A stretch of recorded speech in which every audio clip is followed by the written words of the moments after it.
আসসালামু আলাইকুম। প্রিয় দর্শক, অন্য মঞ্চের আলাপ চাইতায় আপনাদের সকলকে আমন্ত্রণ জানাচ্ছি। নমস্কার, আমি তরুণ ঘোষ। তারেক রহমান হচ্ছে শেষ কূটনৈতিক চাল। তাকে যে শর্তাবলী দিয়ে পাঠানো হয়েছে যে এই এই জিনিস আপনাকে করতে হবে, যদি না করেন তাহলে পরে আপনার তো মার্কিন যুক্তরাষ্ট্র বলেছে, ভারতও বলেছে যে আপনার দেশে থাকার কোনো উপায় নেই। এখন সবে সবে তারেক রহমান সবে ফিরেছেন, তার প্রতি তাকে সময় দেওয়া হচ্ছে, তার প্রতি নজর রাখা হচ্ছে তিনি কাজকর্মগুলো ঠিকঠাক করেন কিনা।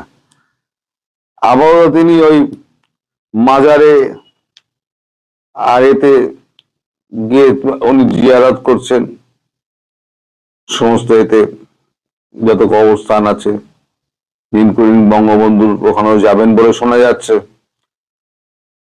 তো ভারত অপেক্ষা করছে, তবে এর মধ্যে এই অপেক্ষার পর কি সিদ্ধান্ত হবে, অপেক্ষা শেষ হয়ে গেলে কি সিদ্ধান্ত হবে, এটি তো শেষ। এই প্রশ্ন আপনাদের মুখে মনে জাগবেই। সেই প্রশ্নের উত্তর আমি কালকে দেব, আজকে দেব না।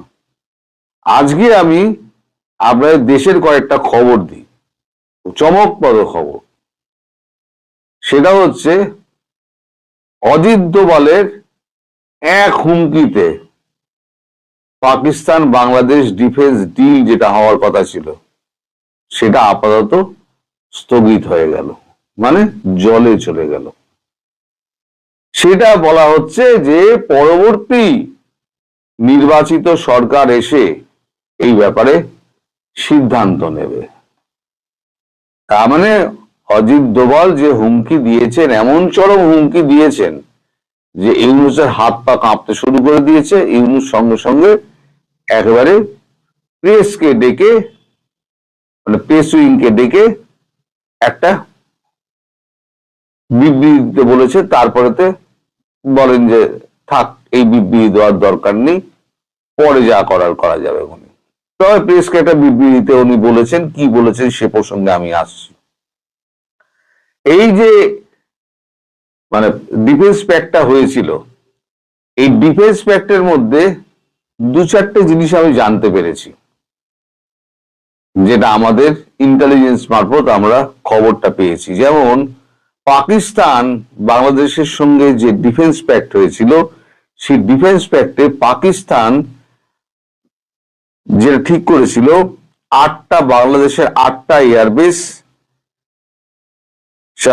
4টি সমুদ্র বন্দর এবং 12টি ভারত বাংলাদেশ সীমান্ত, মায়ানমার সীমান্ত ব্যবহার করবে। আসলে যে মায়ানমারটা তো একটা কথার কথা, আসলে হচ্ছে ভারত বাংলাদেশ সীমান্ত 12টা ব্যবহার করবে। উল্টো দিকে বাংলাদেশ পাকিস্তানের 6টি এয়ারবেস আর 4টি সমুদ্র বন্দর ব্যবহার করবে।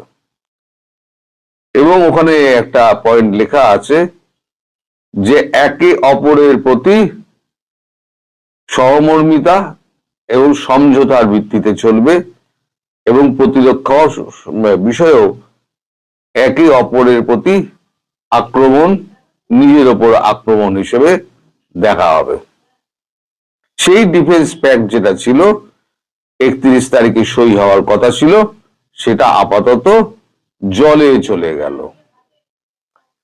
এবার আমি কিছুদিন ধরে আপনাদের বলে যাচ্ছিলাম যে শুরু থেকেই নির্বাচন হবে না, আর নির্বাচন করতে উনি ইচ্ছুকও নন।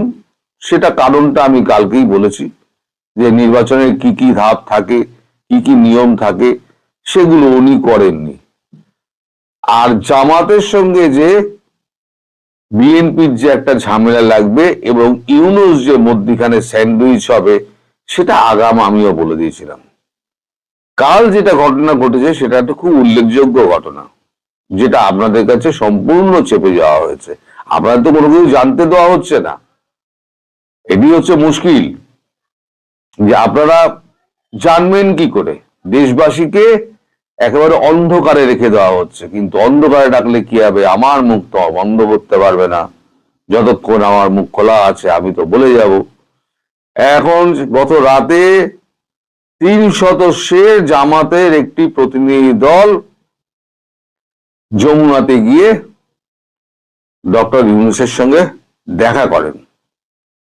দেখা করে তারা বলেন যে একটি দলের ওপরে কাজ করছে, কোন নির্দিষ্ট দলের ওপরে যদি সরকার কাজ করে, বিএনপির নাম না নিয়ে কোন নির্দিষ্ট দলের ওপরে যদি সিদ্ধান্ত নিয়ে তারা কাজ করে, তাহলে আমরা এই নির্বাচন হতে দেব না।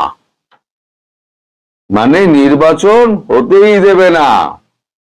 এই যে আমরা নির্বাচনের কলা ঝুলিয়ে এই সমস্ত কিছু হচ্ছে না, জামাত পরিষ্কার জানিয়ে এসছে নির্বাচন হতে দেব না, থাকবো না, করব না, এই সমস্ত না, হতে দেব না, পরিষ্কার একটা রেড লাইন টেনে দিয়ে এসছে।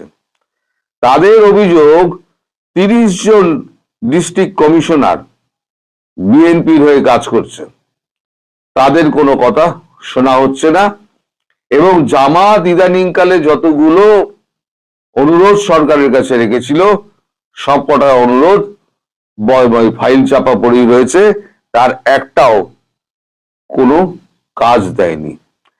এটা হয়েছে 6টা সময়, আপনাদের এই বাংলাদেশ সময় 6টার সময় এই মিটিংটা হয়েছে।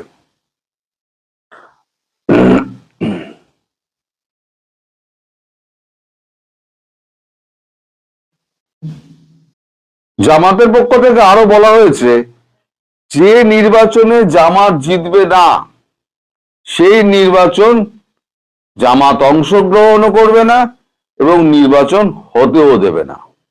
সেখানে আর যারা উপস্থিত ছিলেন তারা হচ্ছেন আদিলুর রহমান শুভ্র, আসিফ নজরুল, তৌহিদ হোসেন এবং খলিলুর রহমান।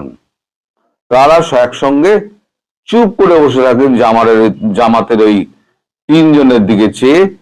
তারা কোনো রকম কথাবার্তা বলতে পারেনি, কারণ তাদের কথা বলার কোনো সুযোগই ছিল না। তাদের এমনই জামাতের প্রতিনিধি দলের এমনই উগ্র মূর্তি ছিল। উগ্র মূর্তি মানে যে কোনো সময় তারা একটা মব তৈরি করে যমুনাকে ভেঙে গুড়িয়ে দেওয়ার জন্য প্রস্তুত হয়ে রয়েছে। 32 নম্বর যেমন ভাঙা হয়েছিল, যমুনাও ওরকম ভাঙা হতে পারে। এবং ইউনূস পুরো পানি পানি হয়ে গিয়েছে তখন। পানি পানি রে, পানি পানি রে, আমাদের একটা গান আছে না, ইউনূস তখন পানি পানি হয়ে গিয়েছে। এরপর তৌহিদ হোসেন তিনি প্রেস উইংকে ডাকেন এবং একটা বিবৃতি দিয়ে দেন, বিশেষ কোনো রাজনৈতিক দলের হয়ে সরকার কাজ করছে না। এই বিবৃতিটা উনি প্রেস উইংকে দিয়ে দেন, মানে দেখান যে মানে আমাদের এই সরকার যে অভিযোগ উঠছে কোনো নির্দিষ্ট দলের হয়ে কাজ করছে না। এটা হচ্ছে তাদের বক্তব্য, সরকারের বক্তব্য। এখন এনসিপি তো অস্তিত্বহীন হয়ে পড়ল। এনসিপির এই যে চ্যাংড়া প্যাংড়া গুলো, আমি বলেছিলাম না, এগুলো 2 পয়সার দাম নেই। আমাদের দেশে এসে এখানে একটা নৌকরশাহীর চাকরি পাবে না, ঝাড়ুদারের চাকরি পাবে না। তারা দল গঠন করেছে, তারা সরকার চালাবে, কে প্রধানমন্ত্রী হবে তারও লিস্ট তৈরি হয়ে গিয়েছিল। কি হুঙ্কার, আমাদের কথাই শেষ কথা, আমাদের কথাতেই সরকার চলবে। সার্জিস আহমেদ সেই কথা মনে আছে? এখন তারা এখন দেখেছে নিঃসঙ্গ হয়ে যাচ্ছে, তারা এখন মানে ভোট তাদের নেই, তারা জামাতের সঙ্গে গিয়ে পুরোপুরি হাত মিলিয়ে দিয়েছে। আর ইউনূস গোল্লা গোল্লা খেলছে। এত স্বাদের একটা দল তৈরি করেছিল ইউনূস, নিজে প্রেসিডেন্ট হবে এবং কাউকে একটা প্রধানমন্ত্রী করে দেবে, একটা পুতুল সরকার তৈরি করে তিনি আজীবন ওখানে ভোগ করে যাবেন। মাফ করবেন। এখন আমাদের প্রধানমন্ত্রী মানে বাংলাদেশের প্রধানমন্ত্রী শেখ হাসিনা কি ভাবছেন, এটাও তো আপনারা জিজ্ঞেস করবেন। শেখ হাসিনা তিনি বলেছেন আমরা নির্বাচনমুখী দল এবং নির্বাচনে 300 আসনে প্রার্থী দেওয়ার জন্য প্রার্থী তালিকা আমার প্রস্তুত আছে। এটা গতকালকে যার সঙ্গে আমার কথা হয়েছে তিনি আমাকে পরিষ্কার জানিয়েছেন। তার সঙ্গে রীতিমতো যোগাযোগ আছে শেখ হাসিনার, প্রায় দিনে একবার তো প্রায় কথা হয়ই, কোনো একদিন যদি বাদ যায় তার পরের দিন কথা হয়। তো তিনি আমাকে বলেছেন যে শেখ হাসিনা বলেছেন নির্বাচনমুখী তার দল নির্বাচনে অংশগ্রহণ করবেই এবং 300 আসনেই প্রার্থী দেবে এবং সেটা হবে একদম নতুন মুখ। আমি 264 জনের একটা লিস্ট বলেছিলাম না, ওই 264 জনের লিস্ট বাতিল হয়ে গেছে। মানে পুরনো যত মুখ রয়েছে, হ্যাঁ সব মুখ বাদ যাবে না, যারা সততার সঙ্গে দলটা করেছে তারা নিশ্চয়ই থাকবেন, কিন্তু যারা কেবল পয়সা গুছিয়েছেন এবং ওনাকে ঘিরে রেখে একটা সিন্ডিকেট তৈরি করে ফেলেছিলেন শেখ হাসিনার কাছে, এখন সেই সিন্ডিকেটের মুখগুলো পরিচিত হয়ে গেছে। এই যে 18টা মাস যে গেল না, শেখ হাসিনা গঙ্গায় স্নান করে শুদ্ধ হয়ে গেলেন। এবার আমি বলেছিলাম না আপনারা এক নতুন শেখ হাসিনাকে দেখবেন, সেই নতুন শেখ হাসিনাকে খুব শীঘ্রই দেখতে পাবেন। এবার আমার প্রথম কথাতে ফিরে আসি, যে আমি যে বলেছি যে এই যে আপনাদের শেখ হাসিনার প্রত্যাবর্তন নিয়ে যে কথাটা আমি বলেছিলাম, এখন ভারত সেখানে একটা কথা বলেছে, এটা শেষ সুযোগ, কূটনৈতিক শেষ চাল দেওয়া হচ্ছে। এই চাল যদি ব্যর্থ হয়, আন্তর্জাতিক মহলকে জানিয়ে দেওয়া হয়েছে যে এবারে ভারত কঠিন সিদ্ধান্ত নেবে। কারণ এর আগের দিন প্রেস কনফারেন্সে রণধীর জয়সওয়াল কিন্তু পরিষ্কার বলে দিয়েছেন যারা এটা করেছে তাদের উপযুক্ত শাস্তি পেতে হবে, ভারত ছাড়বে না। অর্থাৎ ভারত শেখ হাসিনাকে তো ফেরাবেই, আমি যেটা বলেছিলাম 2 ব্যাটালিয়ন কমান্ডো দিয়ে ফেরাবে, কি করবে না করবে এগুলো আমি আগামীকাল বলবো। সবই যদি একসঙ্গে বলে দিই আপনারাই বা আমার ভিডিও দেখবেন কেন, তাই না? আপনি আমাদের এখানে হিন্দিতে আছে একটা কথা আছে, তু চালে পাতায় পাতে ধান চালে ডালে ডালে। তো আমরা বাংলায় বলি তুমি ডালে ডালে চললে আমি পাতায় পাতায় চলি। আপনারাও খুব বুদ্ধিমান মানুষ এবং আমি বোকাশোকা হলেও আমি কিছুটা বুঝি, তো ওটা আমি কালকে বলবো। কালকের জন্য ধৈর্য ধরে থাকুন যে শেখ হাসিনাকে 2 ব্যাটালিয়ন দিয়ে কিভাবে ফেরানো হয়। মানে 1 থেকে 2 মাসের মধ্যেই বাংলার মানুষ হাতে নাতে প্রমাণ পেয়েছে যে তারা জুলাই আগস্টে কিভাবে প্রতারিত হয়েছিল। এই প্রমাণগুলোর কিছু আবার ডক্টর ইউনূস থেকে শুরু করে তাদের সেই সময়ের বৈষম্য বিরোধী ছাত্র আন্দোলনের অনেক সমন্বয়ক তারা মিডিয়ায় বলেছে। ডক্টর ইউনূস তো একদম নিউ ইয়র্কে গিয়ে বললেন যে মেটিকুলাসলি ডিজাইনড একটা প্ল্যানের মাধ্যমে, যেটাকে বলি ষড়যন্ত্রের মাধ্যমে একটা জঙ্গি অভ্যুত্থান হয়েছিল বাংলাদেশে। এর সাথে আমাদের জেনারেল ওয়াকার খান তো ছিলেনই।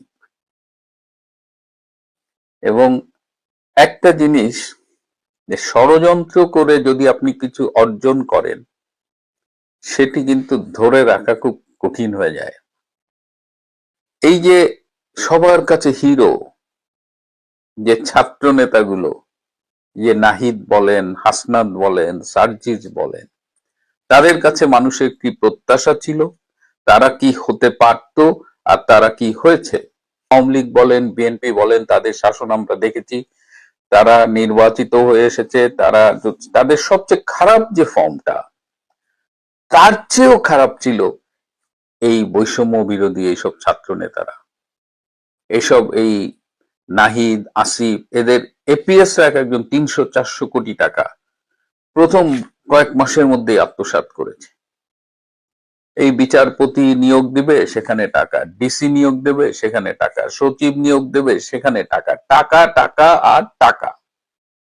আর সেই সাথে আছে ৭১-এর উপর যেন এদের খুব রাগ, মাথায় জাতীয় পতাকা বেঁধে বঙ্গবন্ধুর নাম করে মানুষকে মুক্তিযুদ্ধের কথা বলে তারা যে আন্দোলনটা করলো, সেটা কত বড় প্রতারণা ছিল। এবং এখন তো জামাত স্বীকার করছে যে আন্দোলনের পেছন থেকে কলকাঠি নাড়িয়েছে জামাত এবং শিবির। সেই শিবির আবার ছাত্রলীগের মধ্যে লুকিয়ে থাকা, ছাত্রলীগের লুঙ্গির তলে থাকা, এই যে হাসনাত, তারপরে এই যে ডাকসু বিপি সাদিক কায়ুম, সার্জিস, এগুলো সব ছাত্রলীগের লুঙ্গির নিচে ছিল। গুলো যখন একটা রাজনৈতিক দল করলো এনসিপি, কেন এই দলটা মানুষের কাছে গ্রহণযোগ্যতা পেল না? অথচ ফেনীর বন্যার সময় দেখেন সর্বস্তরের মানুষ তাদের টিএসসিতে গিয়ে টাকা দিয়ে আসছে। এই ছাত্র নেতৃত্ব যদি সৎ থাকতো, তারা যে প্রতিশ্রুতির কথা বলেছে সেটা বাস্তবায়নে সিনসিয়ারলি চেষ্টা করত, এবং তারা যদি তখন দল করতো এনসিপিটা, তাহলে আজকে এনসিপি নির্বাচনে তাদের জয় লাভ কেউ ঠেকাইতে পারতো না। এবং তাদের টাকা মানুষজন দিত, তাদের নির্বাচনী ব্যয় এই ৩০০ আসনে যদি ধরি ১,০০০ কোটি টাকা, সেটা মানুষ স্বতঃস্ফূর্ত হয়ে তুলে দিত, কারো কাছে যেতে হতো না। কিন্তু দেখলাম এই শিল্পপতিদের ট্রেড করে টাকা নেয়, ওই শিল্পপতির কাছ থেকে চাঁদা নেয়। আর এদের গডফাদার হলো ডক্টর ইউনূস। ডক্টর ইউনূসের এই রাজনৈতিক দলের কপালটা আর হলোই না। ২০০৭ সালে তিনি নাগরিক শক্তি নামে একটা দল করতে চেয়েছিলেন, খুব অল্প দিনের মধ্যেই পাত্তাড়ি গুড়ায় চলে গেছেন, বুঝছেন যে এটা হবে না। কিন্তু এই বুড়ো বয়সে যখন এক পা কবরে, তখন আবার আসলেন বাংলাদেশ ধ্বংসের সেই ইনকমপ্লিট মিশনটা কমপ্লিট করার জন্য তিনি আসলেন। এবং তার মাথায় সেই রাজনৈতিক দলের ভুটটা ছিল। এবার করলেন বাচ্চা কাচ্চাদের দিয়ে এনসিপি, ন্যাশনাল সিটিজেন পার্টি। সেই পার্টি এতক্ষণ যেটা বললাম, দুর্নীতি, মুক্তিযুদ্ধের বিরোধিতা, জামাত শিবিরের এজেন্ডা বাস্তবায়ন, এর সাথে আবার যোগ হলো এদের এই নারীদের প্রতি যৌন সহিংসতা, যৌন নিপীড়ন। বছরের জুলাই মাসে নীলা ইসরাফিল নামে একজন এনসিপির সাথে সম্পর্ক ত্যাগ করেছিল। তার সুনির্দিষ্ট অভিযোগ ছিল সারোয়ার তুষার নামে একজন কেন্দ্রীয় নেতার বিরুদ্ধে। কিন্তু এনসিপি সারোয়ার তুষারকে দায় মুক্তি দিয়েছে, যে বলেছে না, তার বিরুদ্ধে কোনো ব্যবস্থা নেয়নি, বরং নীলা ইসরাফিল সংগঠনে থাকতে পারেনি, she left, নীতিগত অবস্থান থেকে তিনি চলে গেছে। কিন্তু তারপরেও অনেক মেয়ে কিন্তু ছিল, অনেক তরুণী এনসিপি করেছে। তার মধ্যে ৩ জন আবার ডাক্তার, যারা খুবই আলোচিত। যেমন যে ডাক্তার তাসনিম জারা, মেয়েটি আমার মেডিকেল কলেজের ছোট বোন, আবার ডাক্তার তাসনুবা জাবিন, আর একজন ডাক্তার মাহমুদা মিতু। এই ৩ জন ডাক্তারই বেশ দেখলাম আলোচিত। তো সম্প্রতি তাসনিম যারা পদত্যাগ করেছেন, আবার আজকে দেখলাম তাসনুবা জাবিনও পদত্যাগ করেছেন। এরা কিন্তু নীলা ইসরাফিল যখন যৌন হয়রানির শিকার হলো, তখন কিন্তু এরা কেউ কোনো কথা বলেনি। সুতরাং আজকে যে পদত্যাগ করছে, আপনি যদি বলেন যে নৈতিকতার জায়গা থেকে, আদর্শের জায়গা থেকে, তাহলে আমার আসলে একটু হাসা ছাড়া কোনো উপায় নেই। নির্বাচনের হিসাব মেলেনি। এই নির্বাচন আসতেই এনসিপির দেউলিয়ত্বটা এমন বেশি প্রকাশিত হয়েছে। প্রথমে তারা গেছে বিএনপির কাছে, কয়টা সিট পাবে, 10টা পাবে, এই পাবে। আলটিমেটলি তারা এখন জামাতের সাথে যাচ্ছে, এবং এনসিপির অধিকাংশ নেতাই জামাতের সাথে জোট করার পক্ষে। কেন জামাতের সাথে যাচ্ছে আপনারা হয়তো অনেকে ভাবছেন এটা কি বললেন।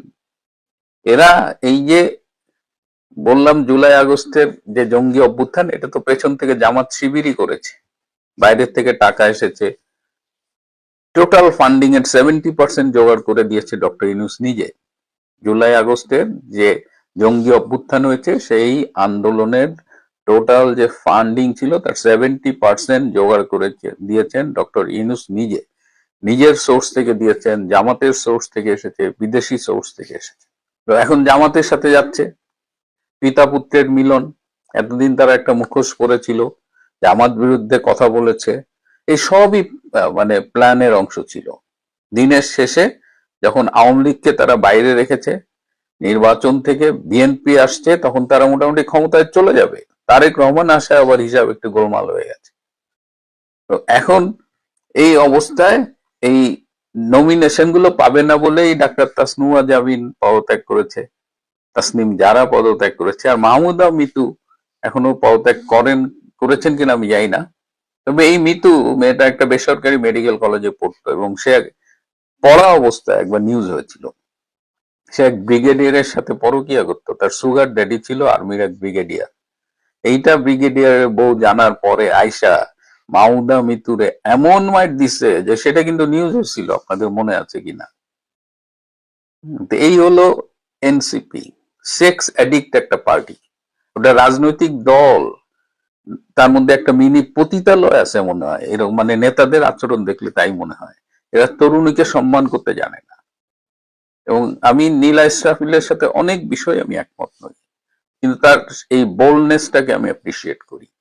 এবং তখন কিন্তু এই মেয়েরা যাদের কথা বললাম তারা কিন্তু প্রোটেস্ট করেনি, তারা ছিল, তারা মধু পান করেছে, বিদেশে গেছে, জাতিসংঘে গেছে, দেশে সারা দেশে ট্যুর করছে, এনসিপি সারা দেশে গেছে, গোপালগঞ্জে এমন দাওয়া খাইছে যে শখ মিটে গেছে রাজনীতি করার। তো তুমি মধু পান করছো আর এখন একটা স্ট্যান্ডবাজি করলো, আর কি এর মধ্যে আবার টাকাও তুলা বলাইছে। একজন 47 লাখ টাকা না কত তুলছে, তাসনিম যারা, সে আবার বলছে ফেরত দিবে, কিন্তু এই ফেরতের প্রক্রিয়া কিন্তু বেশ জটিল। তাসনুয়া জামিন বলছে তার একটু সময় লাগবে টাকাগুলো ফেরত দিতে। হোয়াট এভার, টাকা পয়সা যারা দিছে তারা এনসিপি কে দিছে নাকি ওই পার্টিকুলার ব্যক্তিকে দিছে, টাকা পয়সা নিয়ে আমার মোটেও কোনো কথা নেই। কিন্তু এই দেউলিয়া একটা দল দেশের এত বড় ক্ষতি করলো, তো এখন এই দলটা একেবারে ডুবে যাচ্ছে আর কি, জামাতের কোলে বসছে।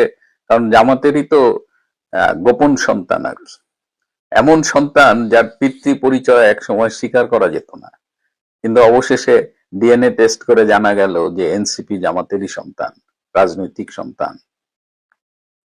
তো খুবই খুবই দুঃখজনক। এবং মাঝখান দিয়ে দেশের এত সর্বনাশ এরা করেছে যে টুডে অর টুমরো এরা যদি দেশে থাকে, আইনের আওতায় এদের আসতেই হবে। দেশ ধ্বংসের জন্য এদের আইনি বিচার হবেই, এদের কোনোভাবেই কেউ রক্ষা করতে পারবে না।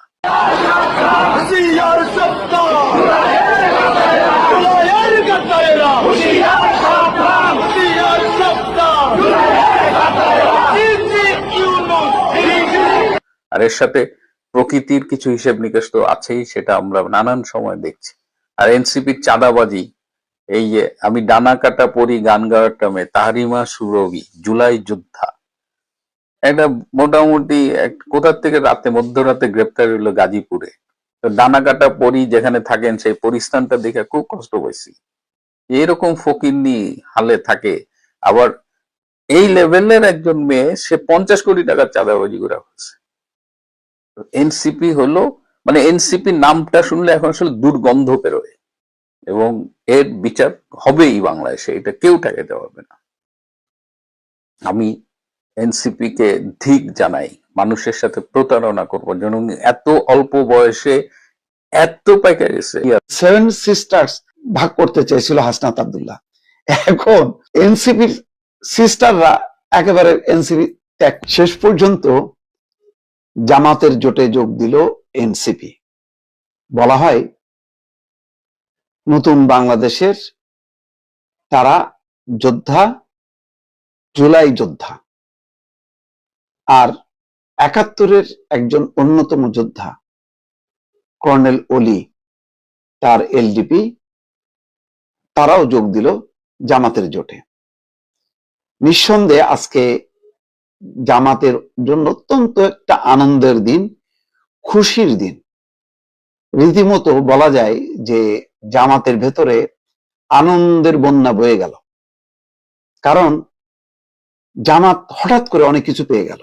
জামাতকে বলা হচ্ছিল যে তারা এই উগ্রপন্থার যে নানান রকম কর্মকাণ্ড সম্প্রতি ঘটেছে, তার পৃষ্ঠপোষকতা করছে।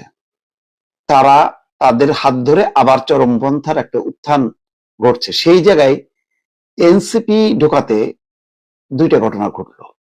জামাত বলতে পারবে না, জামাত তো না, এটা তো একটা সব বিএনপি জামাত জোটের মতনই, গণতান্ত্রিক দলও আছে, মুক্তিযোদ্ধার দলও আছে, ৭১-এর মুক্তিযোদ্ধা, তারপরে ২৪-এর জুলাইয়ের মুক্তিযোদ্ধা বা যোদ্ধা, সবাই তো আছে।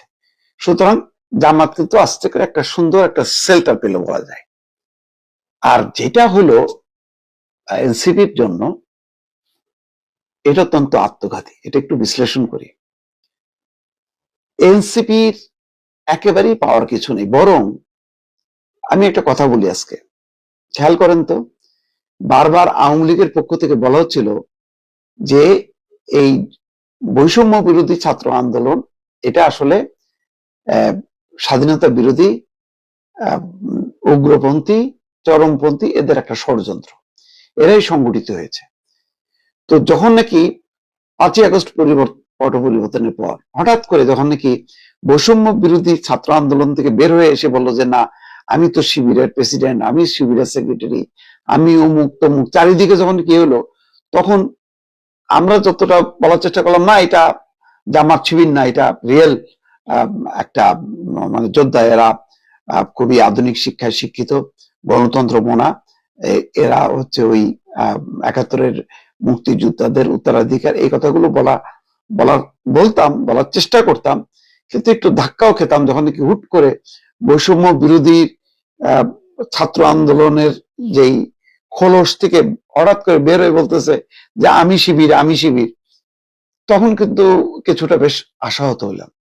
আর এবার যেটা ঘটলো, আর তো বলার কিছু থাকে না। তাহলে কি শেখ হাসিনা এবং আওয়ামী লীগ যা বলতো সেটা কি সত্য হয়ে গেল? তাহলে এদের মূল ট্রেন্ড দেখেন, শতাধিক নেতা জামাতের জোটের পক্ষে দিল, ৩০ জন নেতা বলেছে সম্ভব না, তার মধ্যে যারা নারী তারা তো একেবারেই চলে আসলো। ওই যে হাসনাত আব্দুল্লাহ কয়েকদিন আগে বলছিল, আজকে রুমিন ফারহানও বলছে যে 7 সিস্টার্স ভাগ করতে চেয়েছিল হাসনাত আব্দুল্লাহ, এখন এনসিপির সিস্টাররা একেবারে এনসিপি ত্যাগ করলো। মানে এনসিপির সিস্টাররা, মানে অর্থাৎ নারী নেত্রীরা, কর্মীরা আর দেখলো যে এখানে তো তাদের ঠাঁই নেই, কারণ জামাতের জোটে আর যাই হোক না কেন ওই কোনো এমপি পদে কাউকে নমিনেশন দেবে না কোনো নারীকে, তো সেখানে ভবিষ্যৎ নাই। একটা গণতান্ত্রিক মধ্যপন্থার দল হিসাবে যে আত্মপ্রকাশ ঘটবে, সে আত্মপ্রকাশটা থেমে গেল। একজন দুজন দেখলাম, ডাক্তার কি মাহমুদা মিতু আরেকজন বাদে, বাকি মানে পরিচিত তাসনিম যারা, তাসনুবা যাবে, তারা তো সব বেড়ে গেল। এরাই তো পরিচিত ছিল, ডাক্তার তাসনিম যারা, ডাক্তার তাসনুবা যাবে, তারা চলে গেল। এবং তাদের ফেসবুকের স্ট্যাটাসের বক্তব্যগুলো খুবই মানে দৃষ্টি আকর্ষণ করছে, যে তারা ভাবতেও পারছে না যে মানে এনসিপি জামাতের সাথে জোটে যাবে। কেউ কেউ বলছে যে ৩০ জন যখন নাকি স্মারকলিপি দেয় যে ৭১-এর গণহত্যায় অভিযুক্ত জামাতের সঙ্গে জোট করার প্রশ্নই ওঠে না, নিজস্ব অস্তিত্ব বিলীন করে দিয়ে। আসলে শেষ পর্যন্ত হয়তো সেটাই হলো, যেটা মানে শঙ্কা করা হচ্ছিল যে এরা তো আসলে মূলত জামাতের গর্ভেই জন্ম নেয়া, সেটিকে প্রমাণ করলো কিনা সেটা মানে বারে বারে এক দফা পট পরিবর্তনের পর যখন নাকি সবাই বললো যে মানে বিভিন্ন কর্নার থেকে ঢাকা বিশ্ববিদ্যালয়, জাহাঙ্গীরনগর বিশ্ববিদ্যালয়, রাজশাহী বিশ্ববিদ্যালয়, যে আমি বৈষম্য বিরোধী না, আমি ছাত্র শিবির, ছাত্রলীগের মধ্যে লুকাই ছিলাম, তারপরে বৈষম্য বিরোধী, এখন আমি শিবির। তো নির্বাচনও করলো, তারা জিতে গেল। কোথায় বৈষম্য বিরোধী, কোথায় নাহিদ ইসলাম, সাজিদ, হাসনাত আব্দুল্লাহ, তাদের অস্তিত্ব পাওয়া গেল না। তারপরে যাই হোক, তারপরে সেটা ডেকে তারা বলছিল না আমরা মধ্যপন্থার গণতান্ত্রিক দল, কিন্তু এখন এই যে ঢুকে গেল এনসিপি জামাতের পেটের মধ্যে, এরপরে তো সেই আওয়ামী লীগ এবং শেখ হাসিনার যে বয়ান, তাদের যে বক্তব্য, এখন তো আরো পরিষ্কার করে বলবে যে ওই যে জুলাই যোদ্ধা তো কিছু না, ওইটা তো হলো ওই কি বলে জামাত শিবির, রাজাকার এবং চরমপন্থী জঙ্গি, তাদেরই ছিল ষড়যন্ত্র, এবং সেটাই হলো। এখন তাদের বক্তব্যটা স্ট্রং হলো, মাঝখান দিকে আমরা একটু বিব্রতকর অবস্থার মধ্যে পড়লাম। যাই হোক, মানে ইতিহাস তার অনিবার্য পথে যাবে, সেখানে তো বলার কিছু নেই। ভালো থাকবেন, আল্লাহ হাফেজ।